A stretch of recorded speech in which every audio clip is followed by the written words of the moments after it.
Help defend the Church by becoming a supporter of OnePeterFive. Your tax-deductible contributions enable us to continue our work to restore Catholic culture and rebuild Catholic tradition. Make a real difference in the Church. Go to OnePeterFive.com/donate today.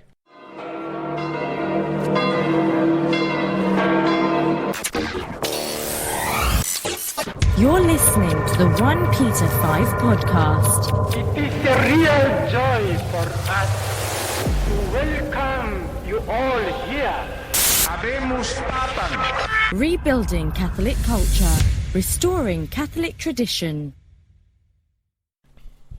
Allow me, if you will, a moment of spontaneity. I wasn't planning on recording a podcast today. But I'm having a really hard time doing anything but thinking about some things that are difficult to put into the written word. They need to sort of be figured out loud. You see, I'm feeling extremely frustrated right now. Because I feel really very much alone. Alone in my attempts to expose the agendas that are at work in the Church, particularly in the Vatican, and in what can only be described as the Pope's cabal. Because it's a cabal. It is. It's a group of men who have an agenda that is anti-Catholic, and they are in the highest positions of power within the Church. And there are other men of influence in the Church, other men of power, bishops, cardinals, priests, theologians, none of whom are willing to come forward and say what is happening is wrong. It's been weeks now since Pope Francis promoted the idea that eugenic contraception is acceptable. Is this his most egregious contradiction of Catholic teaching? Probably. It's hard to say for sure. It doesn't help that he bolstered his case by what appears to be a fabrication, if not a lie, about Pope Paul VI allowing contraception to nuns in anticipation of systematic rape in the Congo. It's a story that nobody can verify. Very few people believe has any merit or truth. But even if it did, it's ethically unrelated.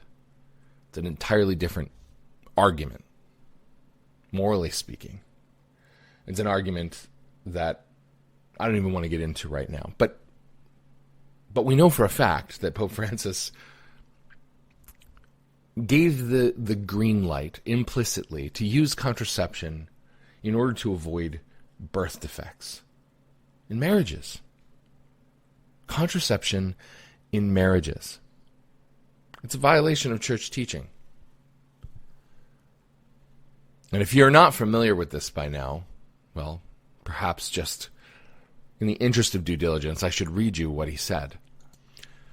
The Holy Father was asked by a journalist from Spain, Holy Father, for several weeks there's been a lot of concern in many Latin American countries, but also in Europe regarding the Zika virus. The greatest risk would be for pregnant women. There's anguish. Some authorities have proposed abortion, or else to avoiding pregnancy.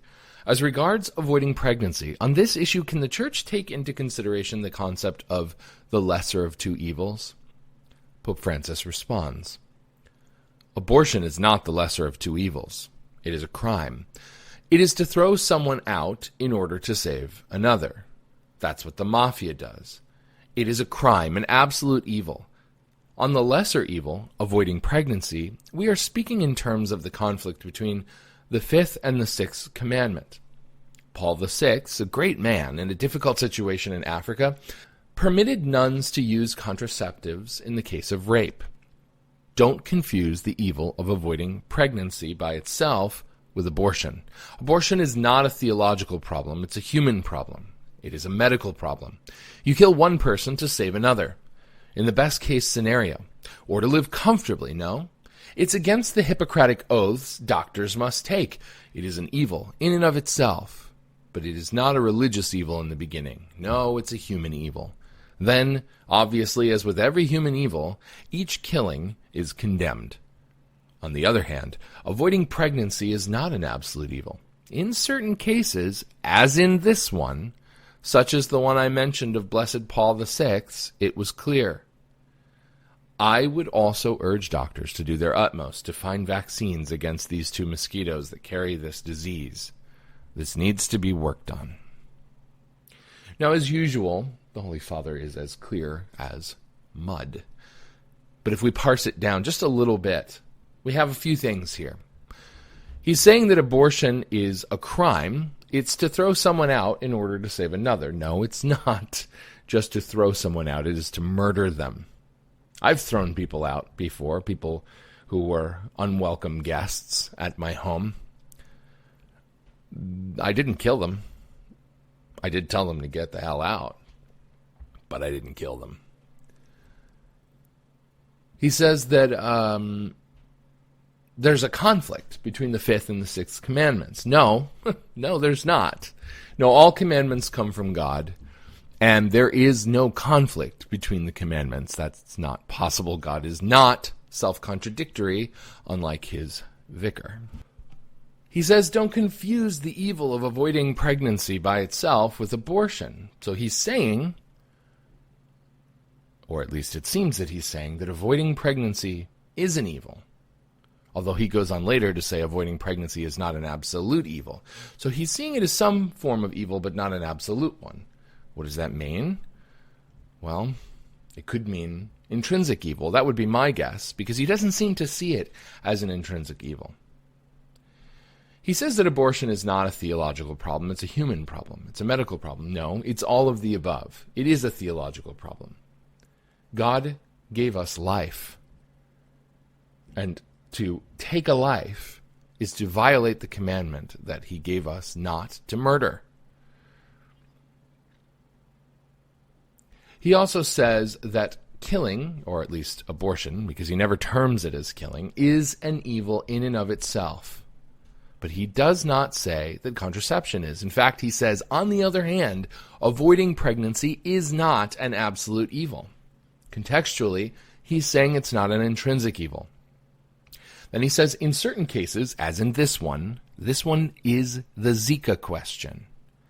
Then he says, such as the one I mentioned of Blessed Paul VI, which was made up, it was clear. I would urge doctors to do their utmost to find vaccines against the mosquitoes, etc. The context makes clear he is saying contraception can be morally justified to prevent the transmission of birth defects due to a virus. If you didn't catch this yet, I wanted you to know exactly what I'm talking about, and if you did catch it, I apologize for having to rehash it. But this is pretty important, considering that he contradicted infallible teaching. Have we seen a single bishop say that the Pope is wrong on this? No, we haven't. Not one. Oh, we've seen bishops make comments about how you can't use contraception in these cases. Bishop Schneider, as usual, I think was the most outspoken about this. In an exclusive interview that we had with Bishop Schneider when he was in the UK, and Daniel Blackman was one of our contributors, asked Bishop Schneider. He said, Pope Francis has again given a press interview on the plane back from Cuba. He made a comment on the Zika virus and using contraception. He cited the case of the Congo nuns and discernment. Father Lombardi has clarified the Pope's comment. And by the way, he clarified it saying that yes, the Pope was talking about contraception. The bishops of the Philippines have now publicly called for a review of church teaching in this area. Is this really a debate the church needs to address, or maneuvers by people inside and outside the church who want the teaching on contraception changed? Bishop Schneider's response was this. He said, this is a part of an agenda, clearly, to change the truths of the church in morality, in the topic of contraception. It is all a plan, a great pressure, and an agenda in the sphere of contraception. In the church in our days, there is the danger of a practical admittance of divorce and reception of Holy Communion. It is a practical denial of the indissolubility of marriage. There's a pivot here that I'm not comfortable with, and I love Bishop Schneider. Love him. But he begins by saying that this is part of an agenda to change the truths of the church and morality on contraception. He said it's all part of a plan, but then he pivots to the admittance of the divorced and remarried to receive Holy Communion. He moves away from this topic of what the Pope just said is something that he is not allowed to say. Now, we've certainly heard nothing from any other bishop or cardinal, not that any of them have the backbone that Bishop Schneider does, because they don't. Frankly, they don't. He is the single loudest voice. And in this case, he's still hedging his bets. So what do we have? We have the Pope saying, essentially, in the media, that Catholics can use contraception if they're concerned about birth defects. It can be extrapolated to any number of situations. Not a single bishop or cardinal, to my knowledge, has come out and said to the faithful, this is not magisterial teaching. This is a contradiction of Humanae Vitae, Casti Connubii, and the perennial teaching of the Church. It is not acceptable. It is not allowable. You must not follow the personal opinion of the Pope in this matter. Not one. So what does that tell the faithful? Well, it tells them, go ahead. Do whatever you want to do. Nobody cares. It doesn't matter.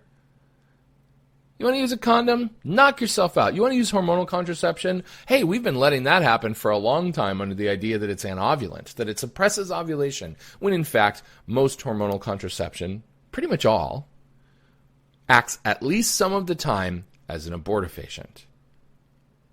But hey, what's a little science among friends and among moral theologians?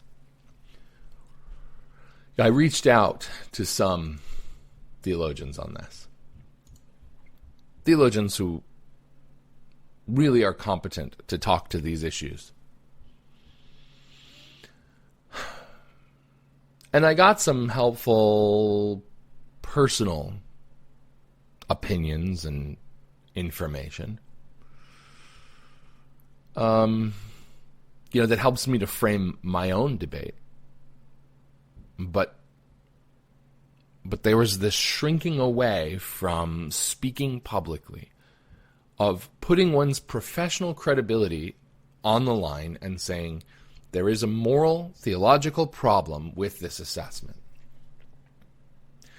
Now, I am a longtime Catholic writer, a lifelong Catholic. I have a bachelor's degree in theology. But as far as my credibility goes on the ecclesiastical scale, I'm pretty much on the bottom rung of the ladder. I am a bloviator. I am an opinion maker. I am a pundit, a polemicist at times.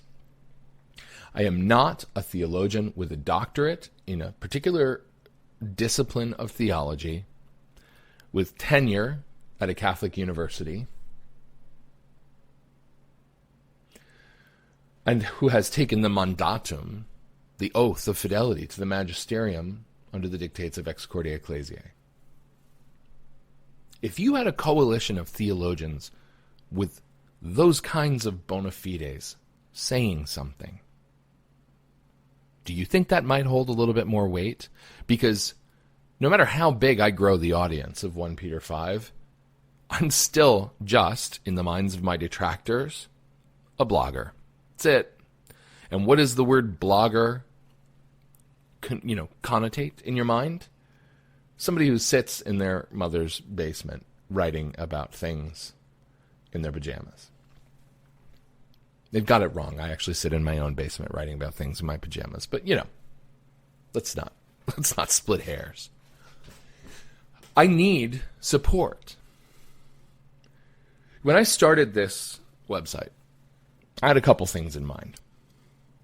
Now, one was the direct criticism of what was happening in Rome had its uses, but also its limits. And I really wanted to move away from confronting the problems of the papacy to building up the perennial teaching of the church, building up the things that can't change. The unchanging things were initially the focus. But that was before there was an almost daily onslaught of misdirection and error and confusion and just scandal coming from Rome. I often find myself conflicted. I'm like, how much am I going to write about what's going on in the papacy, in Rome, with the curia, with the bishops? When am I going to stop writing about this and go back to writing about the more edifying things? And the thought that just keeps coming to my mind is when they stop spewing a fountain of crap every day. Because I'm not keeping up with them. They are doing so much more, so much faster, and yet I look like I'm obsessed because I'm reacting to a fraction of it. The most egregious fraction. I can't even get to it all.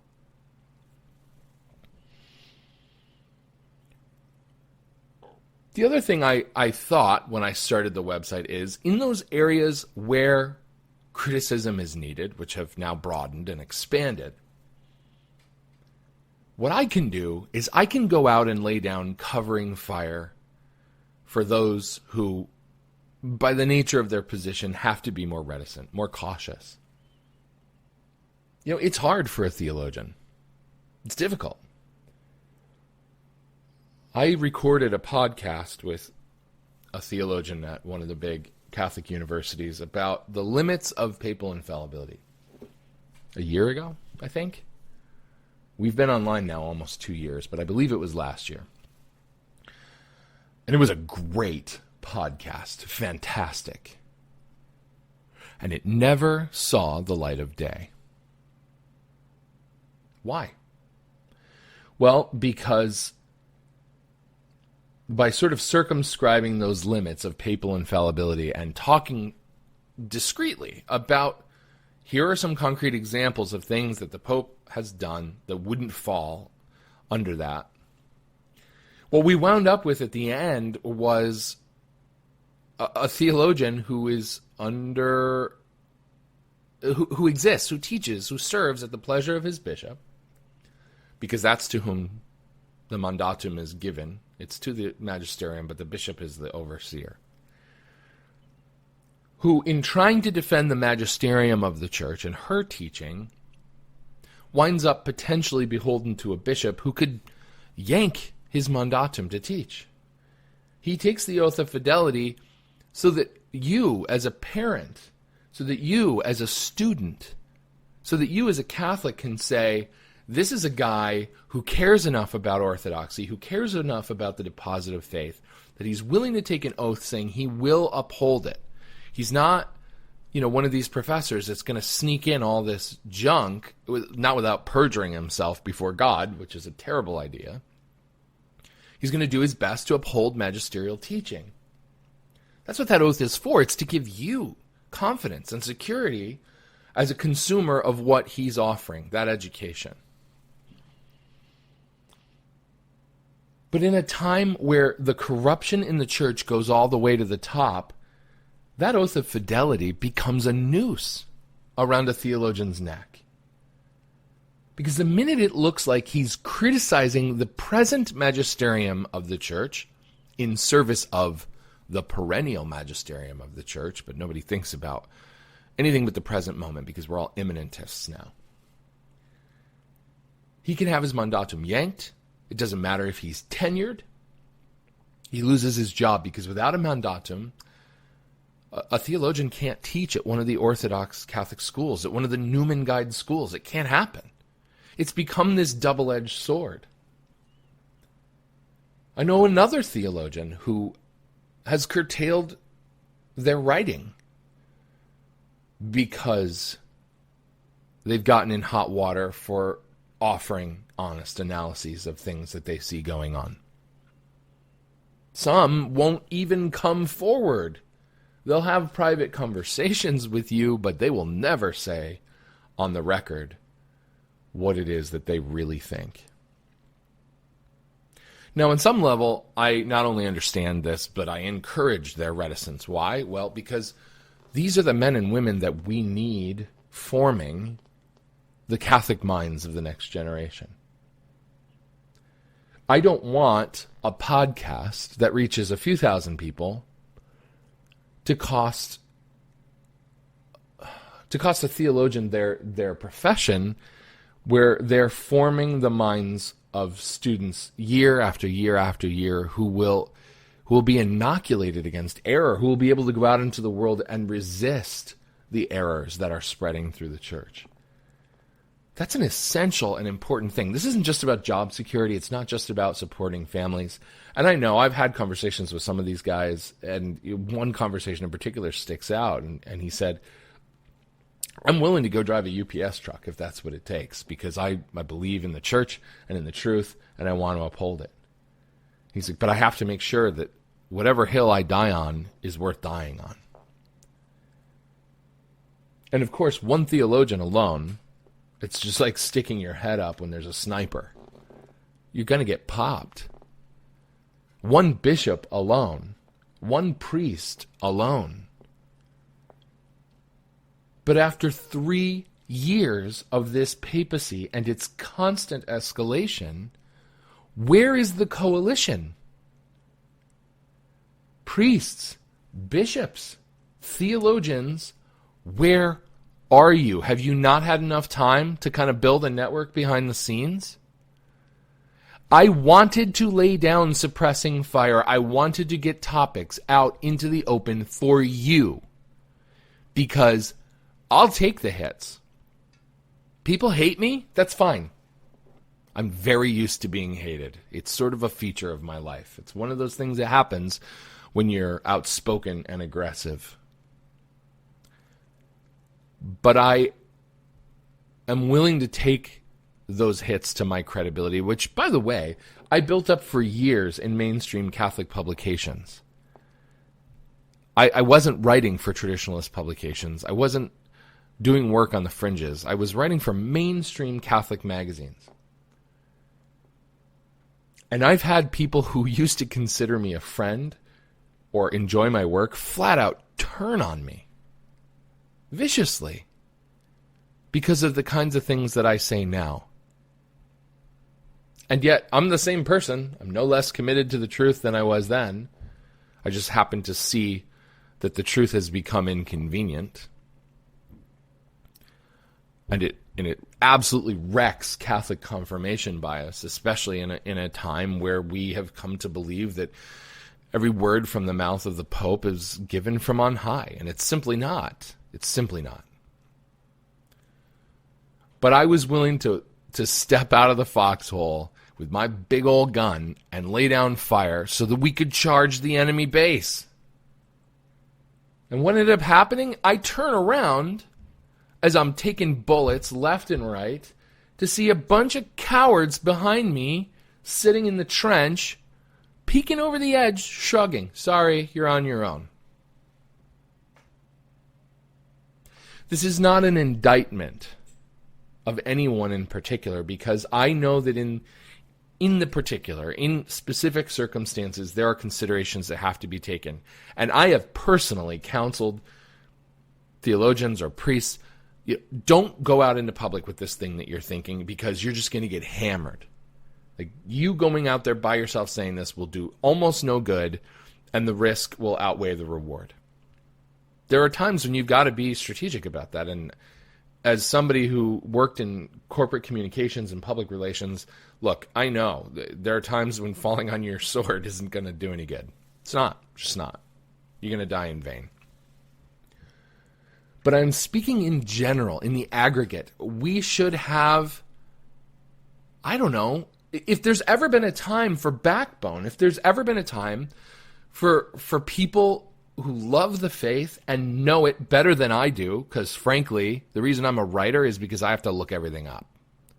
I'm good at researching things. I'm bad at remembering them. But I know people who could, off the top of their head, blow you away with their theological exposition of what's going on.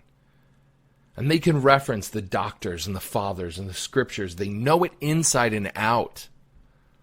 They are articulate spokesmen for Christ. And they're in the closet. And I'm so sick of it.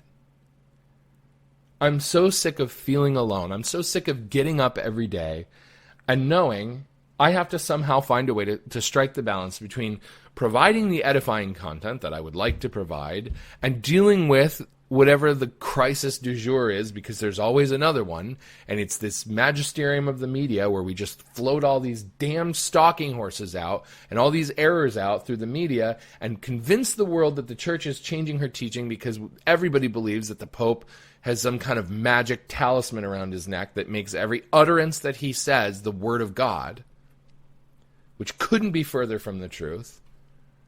And nobody's educated enough to know the difference. And you go out day after day and you make the distinctions and you tell people, hold up.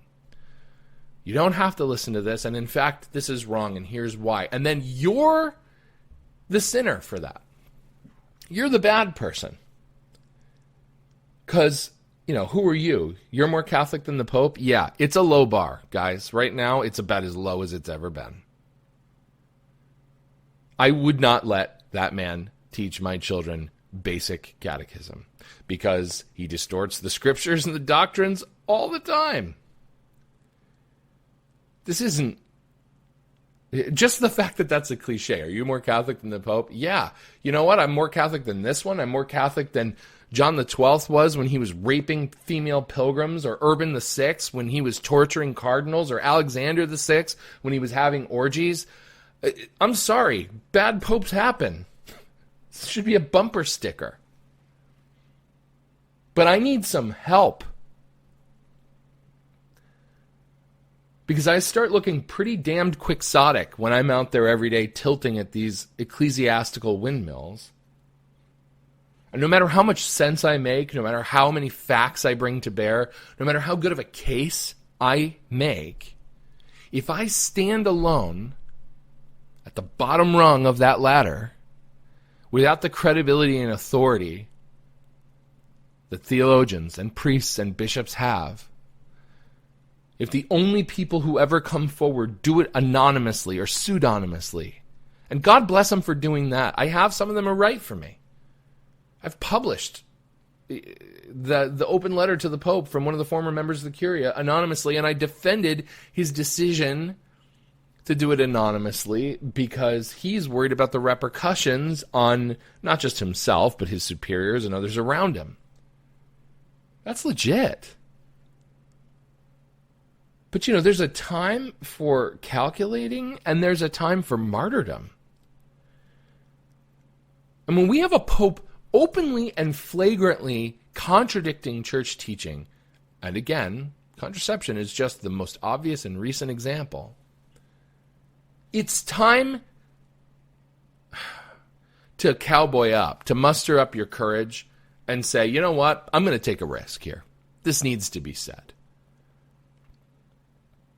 If 6 noteworthy theologians from different universities came forward and issued a joint statement, it'd be something.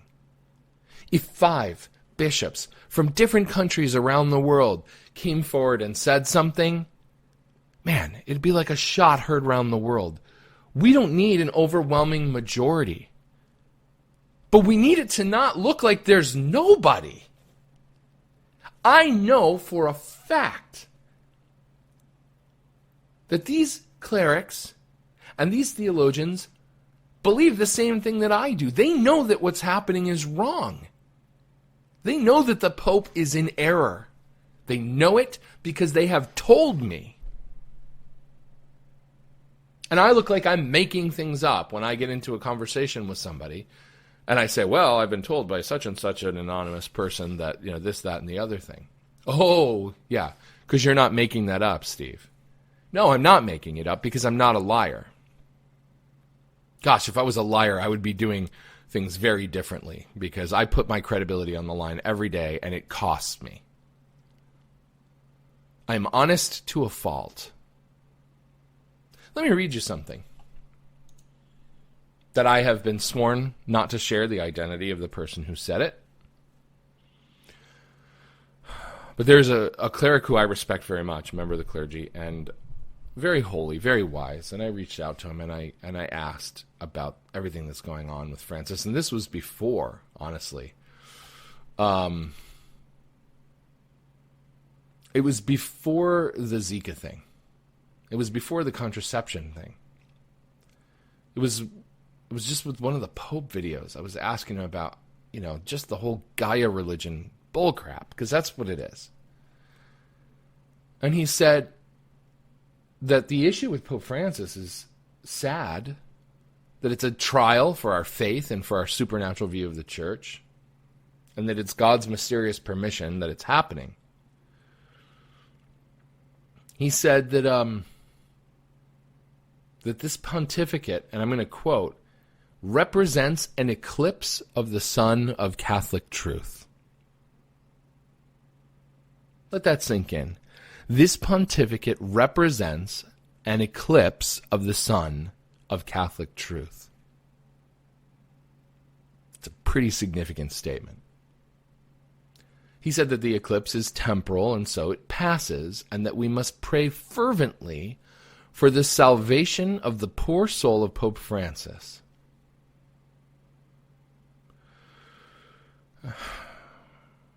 And at the same time, for the miracle that the next conclave will give us a traditional pope.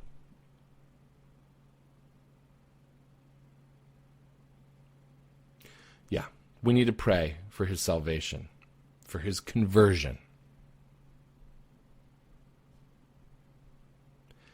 He also told me when I asked, because one of the things that he suggested in our correspondence is that we kind of have to ignore what's going on in the papacy. And I said, but I can't ignore. I'm in a position where I can share information that corrects these errors. Should I ignore? Should I not do this? And he said, you can, and of course you should, continue to fight the holy battle of the faith and to present the correct doctrine of the church in the case of the Pope or other authorities when they distort it. And his only caveat was, do it in a respectful manner. And frankly, I try to make all of my public criticisms reasonable and respectful. I do respect the office of the papacy. In fact, I submit to you that I respect it a great deal more than the man who currently occupies it. In fact, one of the reasons that I am so angry is because of how deeply he disrespects the papacy. All of the symbolism, all of the meaning, the gravity, the weight of what the papacy is.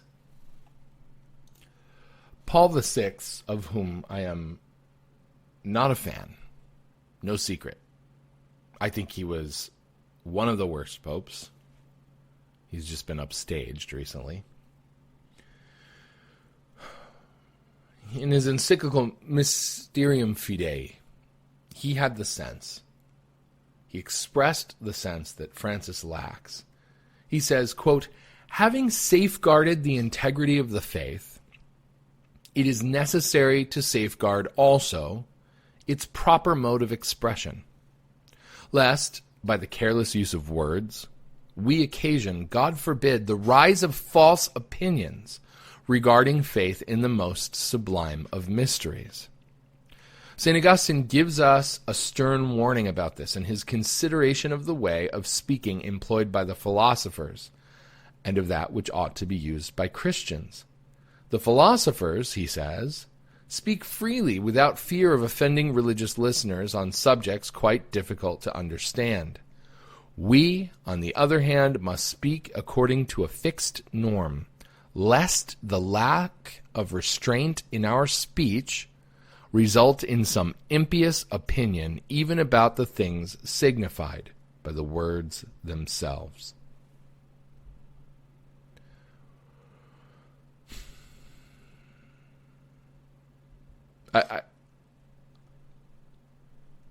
I'm a little bit speechless, which is probably hard to believe after the length of this rant. But I mean, honestly, what is going on? You know, there's a pope who was posthumously anathematized. You familiar with him? His name is Pope Honorius the First. And the basic story goes like this. Monothelitism was a heresy that was raging at the time. And it was the kind of heresy that, honestly, if it existed today, those who were arguing about it, let's just imagine that this was a heresy that arose today, and so people are arguing about monothelitism on Facebook. And monothelitism had to do with the question of how many wills Christ had. Because remember, the early Christological heresies were all about Christology. I mean, they were all about the nature of who Christ was. Was he, both human and divine? Arianism. Arianism said he was only human. Did he have one soul or two, like a human soul and a divine soul? Or did he just have a divine soul? Was he sort of like a human body inhabited by God? Did he have one will or two will, a human will and a divine will? Did those wills, if they both existed separately, always act together in concert? Or, did they have independent actions from one another? So this is where monothelitism comes in. And monothelitism is a heresy that basically says that Christ's wills, because he had a human will and a divine will, they both existed, but there was only one action. They worked completely in concert. Now, you could probably reflect very quickly on the moment in the agony in the garden where Christ is begging the Father to let the chalice pass from him, but then submits and says, "Not my will, but thine be done."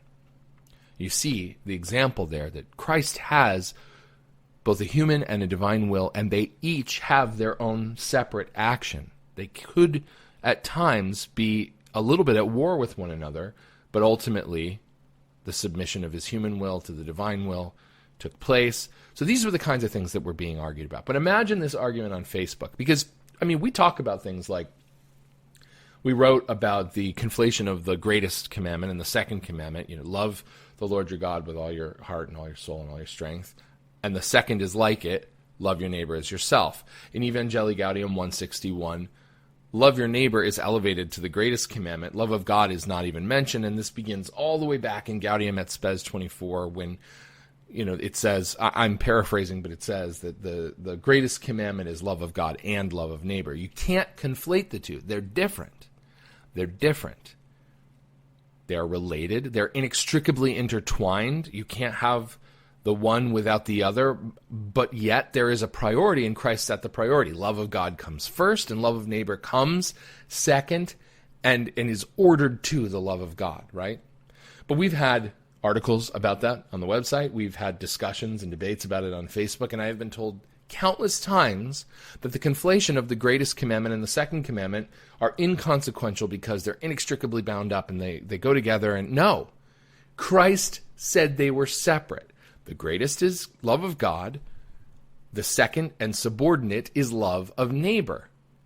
And there's reasons behind that. There's theological reasons. There's ontological reasons. We exist for God, not for neighbor. And now we have Evangelii Gaudium, where love of neighbor is elevated, because if the two are the same, then, well, this humanistic worship of man instead of God can easily replace. It's that Trojan horse. This is how heresy comes into the church. Well, monothelitism, the same people would be saying it's not a problem to say that Christ's will only had one action, two actions, tomato, they're inextricably bound up. It doesn't make any difference, right? It's pedantry. You're splitting hairs. It matters. Truth is a matter of semantics. Theology is parsed down to the most specific and precise language possible. Why? Because every word matters when expressing ineffable truths. To the extent that you can express something ineffable, because that's what the word means, is that you can't. So, Pope Honorius, influenced, most likely, by the Patriarch in Constantinople, who wanted nothing to do with this debate, he suppressed the theological debate over whether or not Christ's, two wills had two distinct actions. He didn't promote monothelitism. He didn't say, to paraphrase what people are saying now, well, he didn't change any doctrine. He didn't say ex cathedra that Christ only had one action in his will. No, he didn't. You know what he did?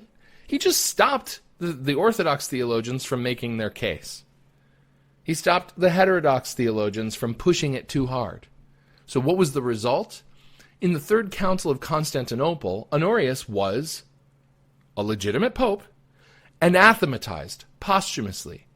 He's dead. The council's convoked. They say, quote, "We anathemize Honorius, who did not seek to purify this apostolic church with the teaching of apostolic tradition, but by a profane betrayal permitted its stainless faith to be surrendered." I know listening is not the same as reading, so let's hit that again because the language is a bit dense. "We anathematize Honorius, who did not seek to purify this apostolic church with the teaching of apostolic tradition, but by a profane betrayal permitted its stainless faith be surrendered." He's being accused of negligence. He didn't uphold the teaching of the church according to apostolic tradition. Now, monothelitism was a debate because the doctrines hadn't been completely and sufficiently defined. But remember, doctrine is not ever something new. Dogma is not ever something new. It's an explication of what is already known, what is already revealed through revelation in the scriptures or brought forward through apostolic tradition. The truths are there from the beginning. They're all there in the seed of the church. And these developments help to, put structure around our understanding of those truths, but they don't change. So the apostolic tradition existed even if the theological constructs did not. And the Third Council of Constantinople condemns Honorius because he failed to defend the church against heresy. And if you have any question about that, you can actually read what Pope Leo II said to the bishops of Spain separately from the council. He says that Honorius is one who, quote, "did not, as became the apostolic authority, quench the flame of heretical doctrine as it sprang up, but quickened it by his negligence," end quote. He was not accused of promoting heresy. He was not accused of changing doctrine. He was not accused of spouting heresy ex cathedra. Didn't happen. He was condemned because he didn't stop heresy as it arose, and he quickened it by his neglect. If that is not what the Synod on Marriage and Family is a prime example of, let's set aside the contraception nonsense. Let's set aside Evangelii Gaudium 161. Let's set aside Pope Francis saying things like, the miracle of the loaves and the fishes is a miracle of sharing. It's not, magic. It's not idolatry. Let's set aside his strange exegesis on St. Paul's understanding of sin and that Christ has our sins in his soul and that he likes it when we sin. Oh, there's so many of these things. But let's set them all aside. Let's just look at the Synod. Let's look at the men who were empowered. Cardinal Casper, who was fading into obscurity. He was an issue during John Paul II's papacy. He was an issue because he's an ecumenical nightmare. He's been a heretic forever. I mean, really, there's no other way to describe him. He's a heretic. Just uncondemned. Okay, so whatever. Objective heresy is one thing, and formal heresy is another. But now we learn that he's one of Pope Francis's favorite theologians. He promotes him and praises him all the time. He allows him to give this speech at the consistory in February of 2014, which is the preparatory body for the first half of the synod in October, that following October. And this is where the whole idea gets floated of communion for the divorced and remarried. Casper spends a year and a half going out campaigning for communion for the divorced and remarried, so much as saying that the Pope endorses his idea, that they're in agreement on it. Not one word of correction from the Vatican, not one word of correction from Pope Francis. What Casper was promoting is a heresy, who did not, as became the apostolic authority, quench the flame of heretical doctrine as it sprang up, but quickened it by his negligence. Of course, it's not just Casper, it's Marx, it's Bonny, it's Daniels, it's Koch. Maradiaga, Forte, Baldassari. There's any number of prelates that have been pushing heretical ideas and changes to church teaching that are actually less subtle than the theological distinctions around monothelitism. I promise you this. If Catholicism means anything, if it is true, if it is really what we believe, the true inspired religion, the only Christian religion, the fullness of God's truth, the mystical bride and body of Christ, this papacy will be condemned. It will. There's simply no other option at this point. Now, the question remains whether that will happen in our lifetimes or in the lifetimes of our children. I don't know. Honorius wasn't long dead when he was condemned. But the papacies were moving at a pretty brisk clip in his day. There was a lot of turnover. I don't know what it's going to take to shake things up. Now, there are some who believe that Francis is an anti-pope. There are some that believe he wasn't canonically elected. There are some that believe that he has forfeited his office through manifest heresy. There are some who believe blah, blah, blah, blah, blah. It doesn't matter. I don't know. It's not my decision. Above my pay grade to make those kinds of decisions. I don't know if he's an anti-pope. Frankly, I don't care. I mean, sure, I'd be interested if it's proven. I would be very interested. It would actually make things easier because you can dismiss a lot of his ecclesiastical actions. His official actions would be kind of wiped off the books if he was an anti-pope. But I have no conviction that that's the result we're going to get because I see no movement in that direction and I haven't seen a compelling case made. And don't even start in the comments. Look, I've read Bellarmine. I've read Suarez. Stop. This is for the bishops to decide. But I do know this. He can be a legitimate pope and express heresy or fail to stop heresy within his personal opinions and purview and discipline and be condemned without ever being declared an anti-pope because it's happened before and it can happen again. And it will and it must because his promotion of error is devastating.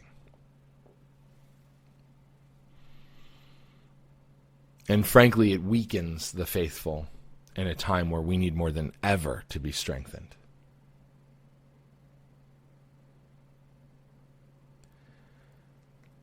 I would be presuming too much if I believed that I had the influence to make an impact. You know, our website gets a few 100,000 visitors a month. My podcasts get downloaded a few thousand times. It's a drop in the bucket. We may be one of the loudest voices crying out about this stuff, but our reach goes only so far. I'm not arrogant enough to presume that my voice will convince, will tip the scales. But I am begging you, priests, bishops, theologians, cardinals, if you are decent men who love Christ and his church, you must confront these errors. This is not about juridical process or requirements. This is not about trying to force out a pope and alternate claimants and new conclaves. This is literally about souls being led into error and sin, being led astray from Catholic truth, who may never find their way back. Souls who will be convinced that Pope Francis has taught them one thing, and then when, inevitably, those things are reversed by a future pope, if it happens in their lifetime, either losing faith in the church entirely because two popes are in conflict, and that doesn't make sense based on what they know about the church, or just choosing to believe the one that said the thing that they liked better. We're talking fundamental issues. Contraception, sacrilegious communion given to those in adulterous relationships, the acceptance, if not outright legitimization, of homosexual relationships and communion there as well.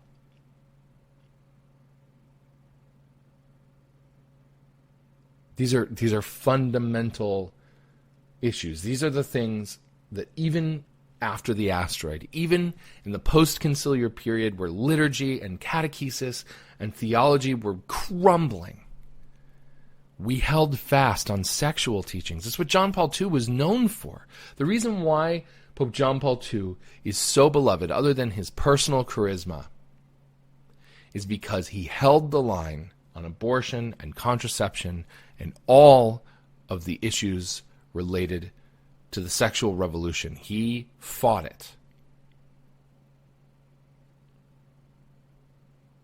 And that became, for many Catholics, the only standard of orthodoxy. It wasn't, whether you heard your priest preaching from the pulpit about reverent liturgy. It was, does your priest ever give a homily about contraception? Does he ever give a homily about abortion?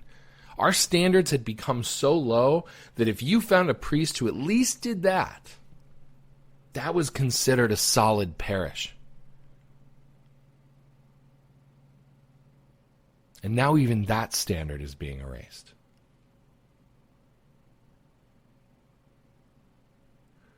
I'm not asking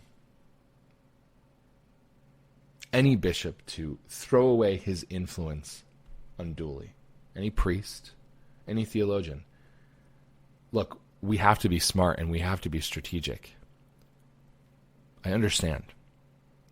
If we lose you, and there's too few to begin with, because you make some rash action and you come out and make a statement that shouldn't be made, and you get cut off and marginalized, that doesn't do anybody any good. But it doesn't excuse you for doing nothing. It doesn't excuse you for waiting for someone else to come forward, to step up and be the guy who faces this down. You don't get to just sit back and wait. You don't get to just sit back and pray for a hero to come marching in on a white horse. I've been in the trenches fighting this for 3 years now. And I'm tired, frankly. And it would be really, really nice if the people who I know agree with me would step out of the shadows. We're it. We're the heroes. If you're waiting for someone to fight this battle, look in the mirror. We're all we've got. And I believe in a hierarchical church, in a monarchical church, where the Pope is more than just the first among equals. He is the supreme and sovereign head of the Church. This is not a grassroots revolt. The laity can hold people to account to a certain extent, but I owe my fidelity and my allegiance, and when necessary, my obedience to the priests and the bishops that God has given that authority to. I can never make the impact you can make. You bishops especially, you princes of the church, act like you know your job. I know that there aren't many of you who believe what I believe, but those of you who do have to do something, or you will be complicit in the loss of souls. It's happening all around you, every day, in your diocese and in dioceses around the world. The faithful are craving desperately real ecclesiastical leadership. Where are you? Where are our men, our heroes, our saints? We can't do it without you. It's time to come forward. You have been listening to the OnePeterFive podcast. This has been a production of OnePeterFive Incorporated, copyright 2016, all rights reserved. Please remember to visit us online at www.OnePeterFive.com. You can join our Facebook page at facebook.com/OnePeterFive and follow us on Twitter at twitter.com/, you guessed it, OnePeterFive. If you feel we have provided you with something of value, please hit our donate page located at OnePeterFive.com/donate and make a contribution. It's tax deductible and not only helps pay for our web hosting and the fine content we provide, but keeps food on our tables, coffee in our cups, and the lights on, which really helps us see what we're doing. Until next time, I'm Steve Skojak. Thanks for listening.